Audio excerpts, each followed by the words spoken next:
And it is time for the finale of this incredible collection. We've already looked through this row, and we've got one left. The coins, if you haven't followed along, have been pretty incredible. This probably is one of the bottom 20% in terms of how interesting the item is, and it's still an incredible coin, an 1859 500 race from Portugal under Peter the Fifth.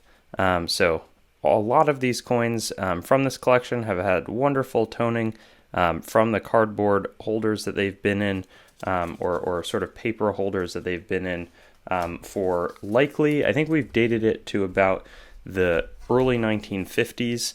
Right here, though, is a better example of the average coins in this collection. Bracteates, Heinrich the 13th Thaler from 1812. Let's take a look at this, and once you get them under the light, all of these coins have just been magnificent. So pretty, nice eye appeal. Gorgeous sort of fuchsia, yellows, some have some blues in there. But I really want to do a little bit more digging, and I might do a fair amount of short form content, as I alluded, both in spoilers and in the aftermath, just to discuss, some of the better outcomes from here. But here's the 1844 1,000 race. Feels much heavier than 2 times the previous 500, but I've had some of Maria's much smaller denomination coins in my own dealing, and so this whole collection has just been a really fun way to see, items that I don't deal with quite as much. Lip depth mold, that's going to be, Germany, even though it was sort of put together in 1871, they still are striking their own sort of provinces and German states, have their own designs for these coins, and that's in some really sharp shape. A 1913 3 mark right there. So anyways, here's a 1779 Maria and Peter 400 race. Lots of beautiful items, and as they get older, which many of these will, we just see some incredible coins. For the backstory on this was a collection of a very old person who had passed it down to some of their ancestors, who got in touch with me about how I could best handle their items. These, I knew, they had said there was a similar box that somebody recently sold for $800. When I saw these coins, I said, absolutely not. We have to make sure that we do and honor these coins. Beautiful, by the way, Thaler from 1765 from Schaumburg Lippe. Super interesting is how thick this coin is. So really sort of a fascinating item, as so many of these coins are. And so I've sort of devised a plan, got lots of bids, lots of offers at this point, and I know how I'm going to go forward with these coins. By the way, talk about some incredible, that's like rainbow, it also has like a proofy background. This is Schaumburg Lippe Thaler from 1860. There are some phenomenal coins in this group. And I think I'm going to go with the auction route for most of these. 1865 Schaumburg Lippe, and not running those through my own auctions, which sort of specialize in $100, $150 and less for the time being. But to look at some of the other auction houses that deal with this sort of material more frequently, have, coins selling for 500, 1,000, 2,500. I'm not sure, the high end of what we'll really have here. This could certainly be one. It says that he paid $80 for this, which, was a long time ago that these were being collected. This seems like a very attractive coin. A lip depth mold Simon August 1767 Thaler.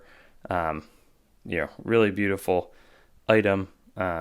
Big fan of, just how large of a flan with the level of detail and preservation that's still on it. I just think that there's going to be so many excited collectors, and I'd love to pair this with some of the innovations that I've been working on from a grading standpoint, which I'll probably reveal in the next few months.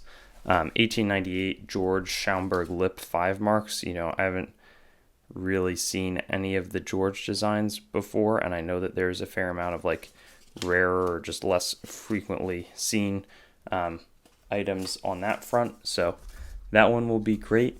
Here's a 1793 golden from Lip Detmold. And ooh, this one has like an interesting planchet style with a lot of beautiful, it reminds me of like a larger jeton.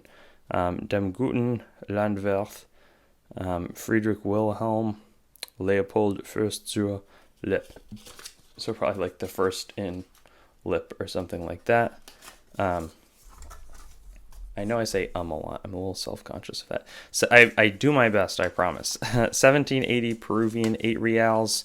This is not an incredible shape, but it's still I like the pillar portrait version. And MAE, that's going to be Lima, Peru. So very pretty item. And it also makes me wonder, I'm just excited to see what else was there, and I'm like, what was sold for $800? Was there a full nother box just like this, that some coin dealer made a year's living off of? Gorgeous looking 1756, 8 reals here, also from Lima. Or was it like the residual and other items? This is a Mainz Heinrich the First Bracteate, so I don't really... Let's see. Bracteates are like these really thin, they're not really coin items. I've heard of that. I don't want to damage this, and it would be very incriminating to do it on camera. But we have to confirm that it's in there. Wow. Fascinating. I wonder if that could get graded at NGC. What an interesting item. Oh, somebody looks like they wrote on it. LTZ 43. Well, is that the inverse? That very well could just be the inverse. Yes. It's probably a uniface strike. Very cool. I could see this being quite expensive, or maybe there's less of a fan base for this sort of a item, but got to be careful with that. And it looks like we're good. Okay, bought for $15 or 15 of some currency. So it's probably not wildly expensive, but I just haven't seen that. But a lot of this stuff seems pretty obscure. 1866 Lip Detmold Thaler. Let's see. These always come out of the envelope not looking great, but then when I sort of shine the light on it, you can see how much, these are sharply struck, generally minimally circulated, though that's an unfortunate rim ding. I don't know if that would hold it back fully from being, straight graded. Here's a Mainz 1637 Anselm Casimir Thaler. That's going to be a sweet coin. Casimir. And they always display some really elegant designs on their items, and this is no different. I can't wait. I don't think I'll do an individual short for each of these, but I want to try at least with like 30 or 40 where I research the history in greater depth.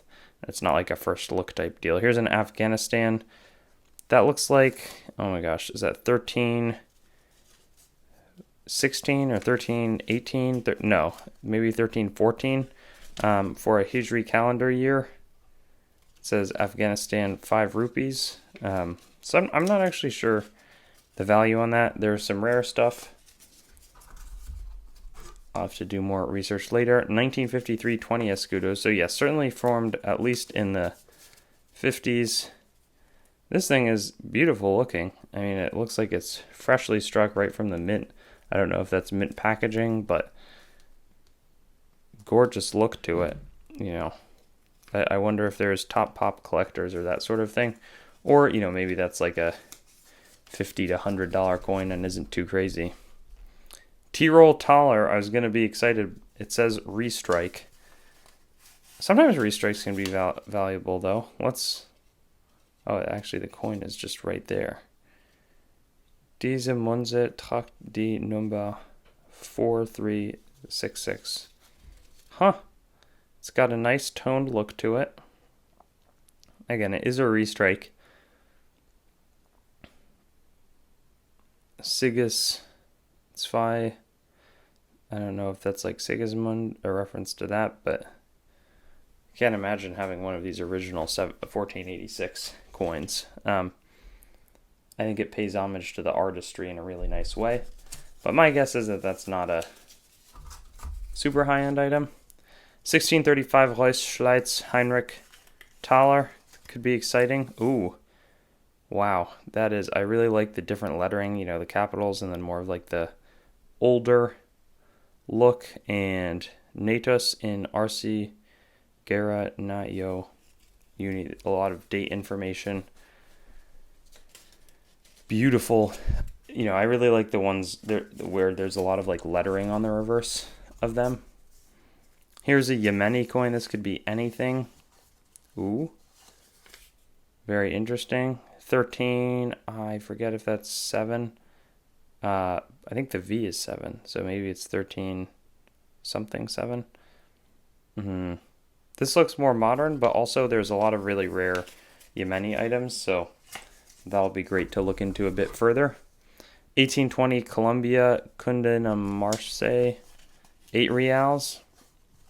Huh, I haven't seen this type of design. I don't know if that could be removed from the surface of the coin. Huh. And it looks like almost like a native individual on the front of that. So a bit of a weak strike, but I don't know if that's just how these were struck. That one's exciting. Here we've got an 1848 10 something. República de la Nueva Granada. Ooh. Is that a Granada? 10 reals. Wow. 9 lei. That's like the purity is 90%. I don't know if that's just what they called it, like New Granada, as instead of Colombia at that point. 1865 peso. But this stuff could be certainly better because some of that Colombian era material has been super expensive historically. So, yeah, nice from Bogota, Colombia, which of course is the capital today, unless I'm just blatantly wrong. 1871 Liberty Head peso. Ooh, I know this design type on smaller ones. Big rim gash up there is unfortunate, but another, you know, really, really pretty coin. Super nice. Big fan of that. With a eagle with the wings outstretched and everything. 8 reals here from 1758 from Bolivia this time. This feels a little chunkier. Oh yeah, take a look at that. Hunk of metal. 1758, right, you know, loud and proud. And then on this side, you know, these are really just stamped pieces of silver in such a cool way. That's wonderful. After that, at 1778 Bolivia, 8 reals. Let's see, more, you know, very beautiful coin here. Super nice. Yep, 8 reals. The pillars. Or not, I don't actually, maybe that's not the pillar type, but it's you know, it's got the Spanish crest. And an earlier Philip II 8 reals. Whoa. This one looks pretty nice too. Still has like some original luster on there. And the cracked plancha, I think, adds a lot of authenticity. So we don't have a date on there, but just a great coin. 1741 Philip V 8 reals. Again, loving these slightly different shape cob coins. Nice, beautiful 8 reals. And then right here we've got 500 race from Louis the 1864. And it looks pretty sharp as well. Super pretty. 500 race. Gorgeous item. Again. Here we've got an Argentina 1830 Rio de la Plata 8 reals, and it's looking nice. Though it has, yeah, it's not a gift horse in the mouth, but I'm thinking, okay, these are going to get graded, and then they're going to get sold. So hopefully they can still straight grade. May be held back there, but beautiful surfaces with luster on this 1830 Argentinian 8 reals. I think that one's a better one. And then we've got an 1840 General Rosas. Super cool. The Argentinian Confederation. 8 reals. There we see Eterno your al Restaurador Rosas. Here's a 1 peso. So this seems to be, there was a lot of German earlier. Now we're doing a little bit of a South American tour. Haven't seen much in the way of Chinese items.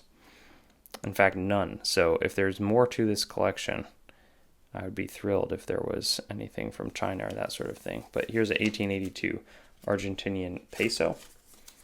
And then here we've got a 1912 Brazilian 2000 race. Interesting. That could be a little bit more cleaned. But also maybe not. I haven't seen this design. You know, just because it's a little more modern doesn't mean it can't be pretty rare.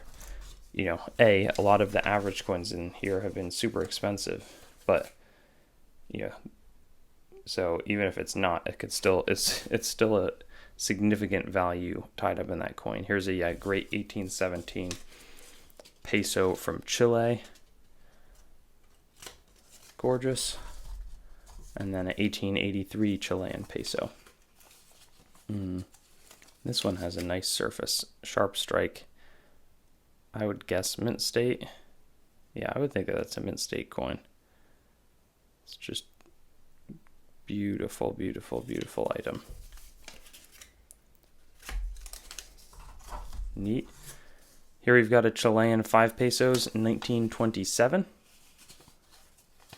Let's see. That thing is sharp as well. It's got the 0.9 SO, should be for Santiago, Chile. 1927, 5 pesos.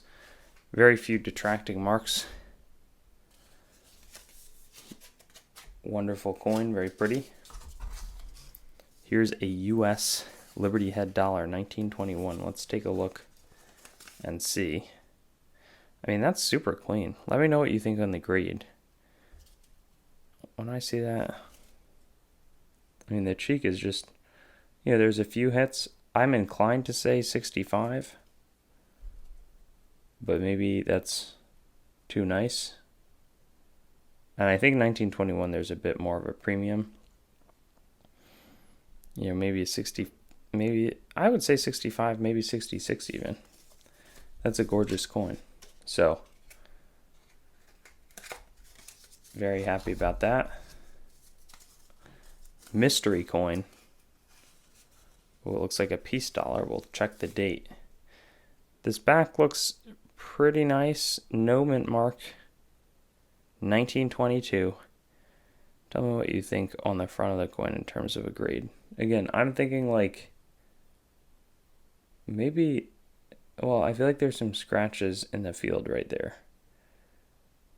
I would say it's been a long time since I've graded stuff, but there's so few detracting marks. I wonder if this isn't like a 5/6, but it could be higher. But that would be my thought. 65 or 66. I would guess 66. Here's a 52 peso. Okay, so I don't think that that's a super expensive coin, but it's got some really nice rainbow highlights to it. Yeah, that's pretty, actually. That's really pretty. Dang. Gorgeous, gorgeous. That is a beautiful coin. Here we've got a 1944 2.5 golden. Okay, a little bit of an interesting inclusion. It's not going to be super expensive. I mean, I've sold some of these recently, and then something interacted there. You know, it looks like it's been sort of cleaned too. Just a funsies. You know, I'm just hoping to do my very best for the people who consign this to me. 1944 Ecuador 5 Sucres. That looks nice. Though again, not a super rare item, but these are still great pieces of history here. Minted in Mexico City. Interesting. And then I think Spain 5 pesetas coins, that's like a modern. Let's see. I don't even think that this is silver, but sharp look. let's see. 1950 is going to be, because you can see the 50 and the star there. This is 1949, but it's really 1955 pesetas. Don't think that that's too rare, especially with those spots on the coin. That, I think, is by far the least valuable one, which is still wonderful and okay, and very fun that we get to, be around this just great group.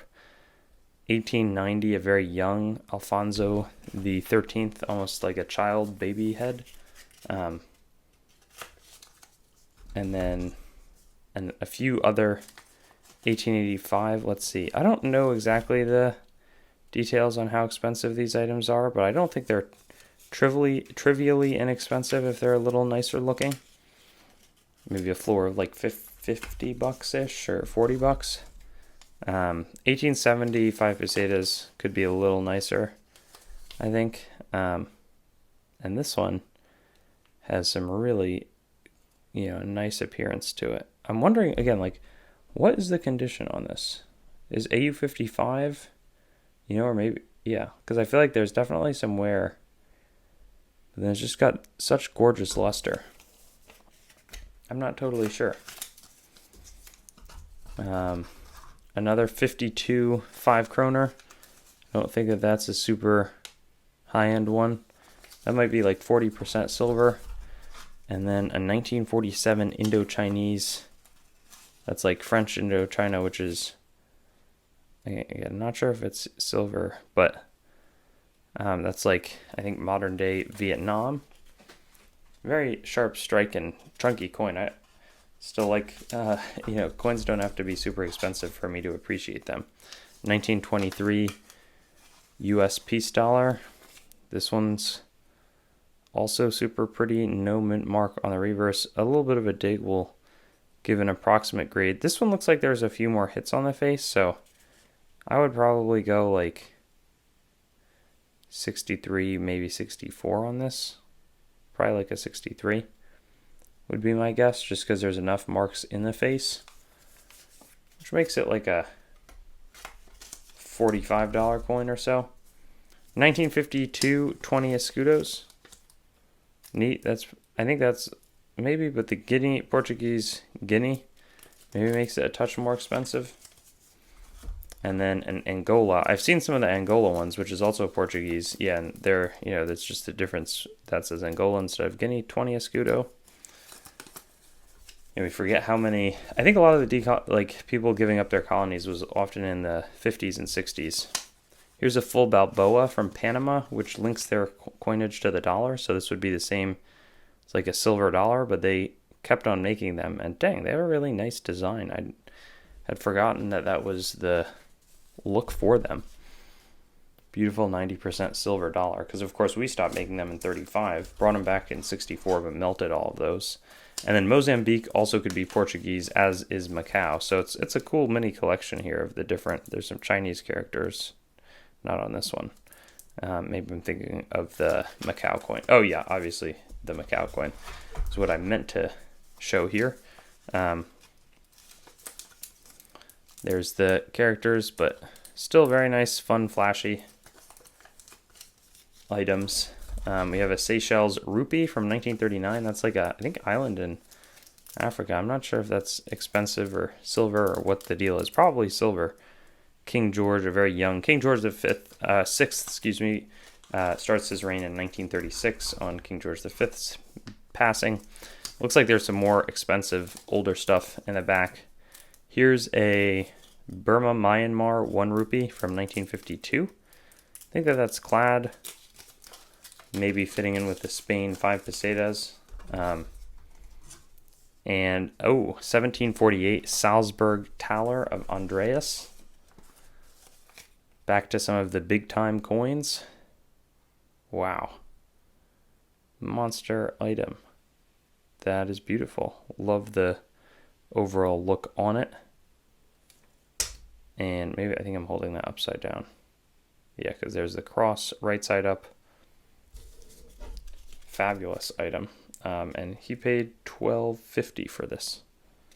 So some good price appreciation as well. It looks like the older, rarer, more expensive items are going to continue. Here we've got this gorgeous Sigismund Salzburg Thaler, 1758. With just a gorgeous scene right here of like a painting. You know, we have to give credit to the engravers that just made so many of these incredible coins. 1625 Thaler. They're really beautiful. You know, and I'm sure so much effort would go into this. It's probably some different princes. John Philip Thaler in Saxe-Altenburg. And it seems like we've got some good material remaining. Here's a Saxe-Altenburg 5 marks. That looks like it's in attractive shape still. Some sort of a 50th anniversary being referenced on the front. There's the wonderful Imperial Eagle on the reverse. Then we've got 1841, a Saxe-Altenburg Joseph Thaler. Wonderful. It's just a really, really nice look. 1841. Ein Thaler, then 14, Eine Fein Mark. Beautiful. 1805, Saxe-Coburg Saalfeld of Franz. Wow. Large. Another 10 Ein Feine Mark. 1803, Franz Herzog Südsachsen, Cobb Saalfeld. Here we've got a 1745 Jacob Ernst Salzburg Thaler. Wow. Again, love the, looks like some sort of a bishop on that side, and the Madonna and Child in gorgeous detail on this. Phenomenal. Beautiful item. Here's a 1729 Salzburg Leopold Anton Thaler, and I'm curious to see what that says inside, but more, you know, elaborate detail in what could be a bishop, or it could be, you know, Leopold Anton. Let's see what the flip insert has to say here. This is 1675. Dang. I would buy a lot of these if I could find them for $17 or $20 or probably $200. 1773, 8 reals of Charles III Carolus III. Of course, we're ramping up for the Revolutionary War at this point, and they're producing some gorgeous 8 reals. This one's been preserved in really nice condition. Then here's a Barcelona 1809 5 pesetas. Of course, I think they're part of sort of the Catalan region. And I don't know the significance of this sort of diamond. But a beautiful coin. And I really like the mix of different items. Here's a 1803 Charles IV 8 reals that we've been able to take a look at. Really all across this collection. It's not the sort of thing that walks in the door every day. You know, this is really a special one. 1810 Joseph Napoleon 20 reals. Just fascinating and incredible coin. It kind of looks like, you know, it looks like the Napoleon. I don't know if he reached as far as Spain or what his look, but that sort of has the same portrait style. So I'd be curious for more information on that front. Here we've got an 1858 Isabel II 20 reals. Nice, super chunky, gorgeous coin again. We've got an Argao 1812 4 francs. Dang. Just beautiful. Such nice condition. 1812 Canton Argao. Excited to see what that thing grades. And of course the final price. Here's a 1765 Basel Thaler. $1. Fascinating. Let's see, there's some sort of a winged animal. Mouth wide open. gonna bite into something probably. And here's a 4 franc from Graubünden, and that looks very full and really pretty. I like that ram, the varying people there. Canton Graubünden, 4 Schweizer Franken, Swiss francs. A Basel 1879, 5 francs. These sometimes have the beautiful city portraits on the reverse. Let's see here. We've got a winged animal, and it's not going to be that, but a very intricately carved person and they have the engraver down there. Du Russell. Fabulous. Here we've got a 1795 Thaler from Bern. The Respublica Bernesis. And let's see, Dominus Providebit, 1795. How pretty. And then lastly, we've got this Appenzell, 1816, 4 francs.